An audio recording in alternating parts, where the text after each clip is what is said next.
കൂട്ടുകാരെ, നമ്മുടെ ഗീതുവിൻ്റെ ആ ഒരു ഭീഷണിക്ക് മുന്നിൽ നമ്മുടെ രാധികാമ്മ എന്തിനും വഴങ്ങുകയാട്ടോ. വേറൊന്നുമല്ല, നമ്മുടെ ഗീതുവും ഗോവിന്ദും വരുമ്പോൾ തന്നെ നമ്മുടെ രഞ്ജു കാര്യങ്ങളൊക്കെ അവതരിപ്പിക്കുന്നുണ്ട്. ഇങ്ങനെ മുറിക്ക് വേണ്ടി ഈ പ്രശ്നമായ കാര്യങ്ങളൊക്കെ അവതരിപ്പിക്കുന്നുണ്ട്. അപ്പോൾ നമ്മുടെ രാധികാമ്മ അതിലിടപെട്ട് വേഗം തന്നെ നമ്മുടെ പ്രിയമോളെ അവിടെ നിന്ന് മാറ്റി തിരിച്ച് നമ്മുടെ രഞ്ജുവിനെ തന്നെ ആ മുറിയിൽ താമസിപ്പിക്കുന്നൊക്കെയുണ്ട് കേട്ടോ. ഇതിനിടയിൽ നമ്മുടെ ഗീതവും ഗോവിന്ദും പരസ്പരം ആ ഒരു വെളിപ്പെടുത്താനുള്ള ശ്രമങ്ങൾ നടത്തുന്നുണ്ട് കേട്ടോ. പ്രണയം വേറൊന്നുമല്ല. അപ്പം നമ്മുടെ ഗീതു ഇങ്ങനെ പറയാൻ ശ്രമിക്കുമ്പോൾ നമ്മുടെ ഗോവിന്ദ് ഇവൾ വല്ല മണ്ടത്തരായിരിക്കും പറയുന്നത് നമ്മുടെ ഗോവിന്ദും പോകുന്നുണ്ട്. ഗോവിന്ദ് പറയാൻ ശ്രമിക്കുമ്പോൾ നമ്മുടെ ഗീതവും വഴുതി പോകുന്നുണ്ട്. എന്തായാലും അവരുടെ കാര്യം അങ്ങാടും ആ ഒരു പഴയ പോലെ തന്നെ എങ്ങും എത്താത്ത രീതിയിൽ ഇങ്ങനെ പോയിക്കൊണ്ടിരിക്കുക കേട്ടോ.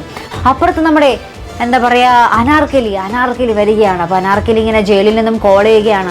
നമ്മുടെ രാധികാമ്മയെ വിളിച്ചിട്ട് പറയുന്നുണ്ട്, എൻ്റെ ഈ തകർച്ചയ്ക്ക് കാരണമായത് നിങ്ങൾ രണ്ടുപേരാണ്. അതായത് രാധികാമ്മയും വിളിക്കുന്നുണ്ട്, നമ്മുടെ ഭദ്രനെയും വിളിക്കുന്നുണ്ട്, അതായത് ഗീതുവിൻ്റെ അച്ഛൻ.